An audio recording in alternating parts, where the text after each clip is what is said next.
अस्सलाम वालेकुम, welcome to the food channel में। उम्मीद करती हूँ आप सब खैरियत से होंगे। आज मैं बनाने लगी थी पकौड़े, जिसकी रेसिपी आपसे शेयर करूँगी। बहुत ही क्रंची और क्रिस्पी से बन के तैयार होंगे। चलें फिर इसे बनाना स्टार्ट करते हैं। जिसके लिए सबसे पहले खुला बोल ले लिया और इसके अंदर मैंने आलू पहले से काट के रखे। 2 अदद आलू लिए थे, उन्हें बारीक बारीक काट लिया था लंबाई में।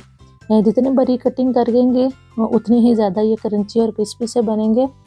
आलूओं को पहले कटिंग करने से पहले धो भी लेना है। तो अब दूसरे नंबर पर मैं इसमें डालूंगी बंद गोभी। बंद गोभी के साथ में इसका थोड़ा सा टेस्ट अच्छा आता है। बंद गोभी और आलू के बना रही हूँ, और बंद गोभी भी जितनी बारीक अच्छी कटिंग होगी उतनी ही क्रंची बनेंगे।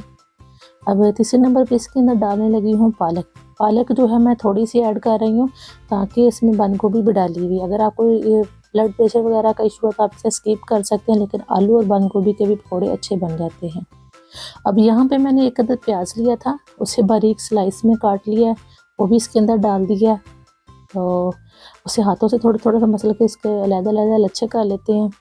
साथ ही इसके अंदर तीसरे नंबर पे जो 3 अदद मैंने वो लिए हैं ग्रीन चिली, वो भी बारीक बारीक काट के इसके अंदर डाल देती हूँ। ग्रीन चिली जो अपने टेस्ट के मुताबिक डाल, जितना आप स्पाइसी करना चाहते हैं तो उतना आप डाल सकते हैं। क्वांटिटी सब चीज़ों की आप अपने हिसाब से भी ले लें।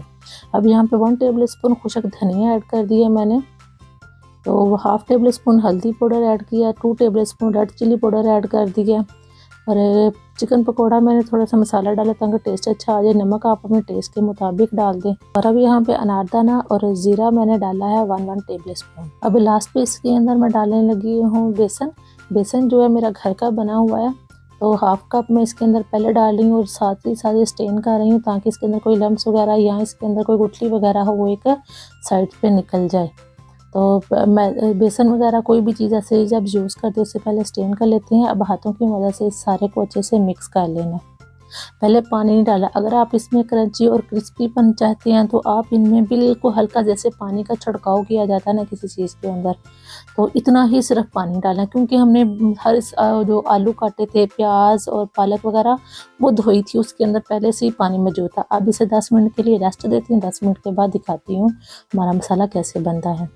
10 मिनट हो चुके हैं और ये देखिए कितना नरम सा हो चुका है। अब मैंने इसके अंदर पानी नहीं डाल रही, इसे अच्छे से हाथों से मसल के इसे मिक्स करना है, ताकि जो जो चीज़ डाली है वो अच्छे से इसके अंदर मिक्स हो जाए।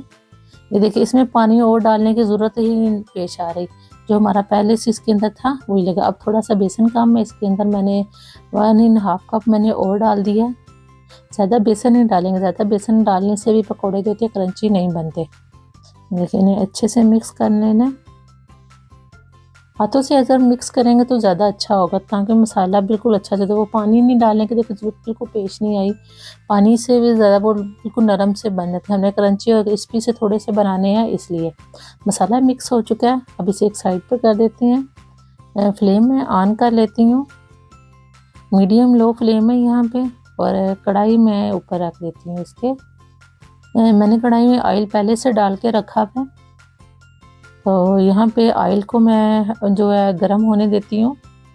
2 से 3 मिनट लगते हैं। मीडियम ज़रा गरम होना, इतना गरम करना है कि इसके अंदर हमारी फिंगर जो है डिप हो जाए।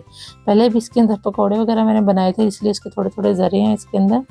अब एक आलू डाल के चेक कर लेते हैं। ये देखिए हमारा जो ऑयल है अच्छे से गर्म हो चुका है।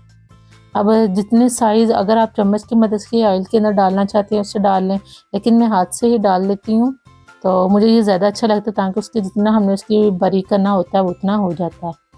अब जितना बैच आपने डाला है, मैंने 4 से 5 इसके अंदर बैच में डाल दिए।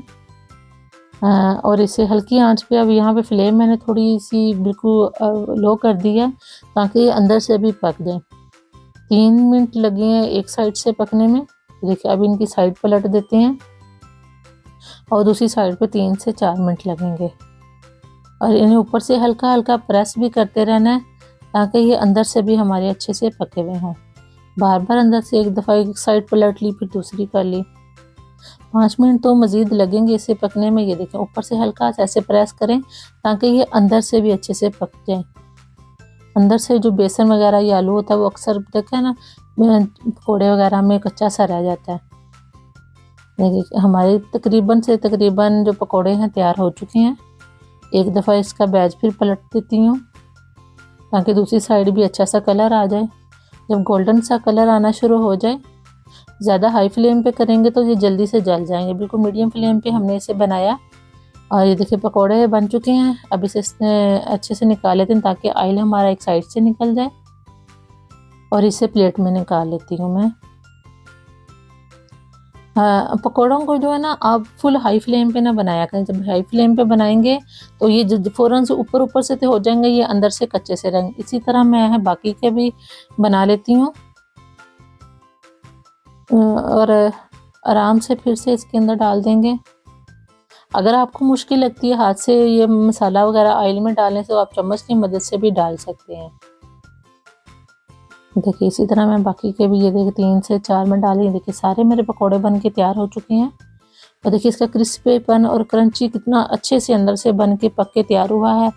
तो कैसी लगी आपको मेरी आज की रेसिपी? इसी तरह अगर आपको अच्छी रेसिपी चाहिए तो मेरे चैनल को सब्सक्राइब कर दें, लाइक कर दें, शेयर करें। दुआ में याद रखिएगा। अल्लाह हाफिज़।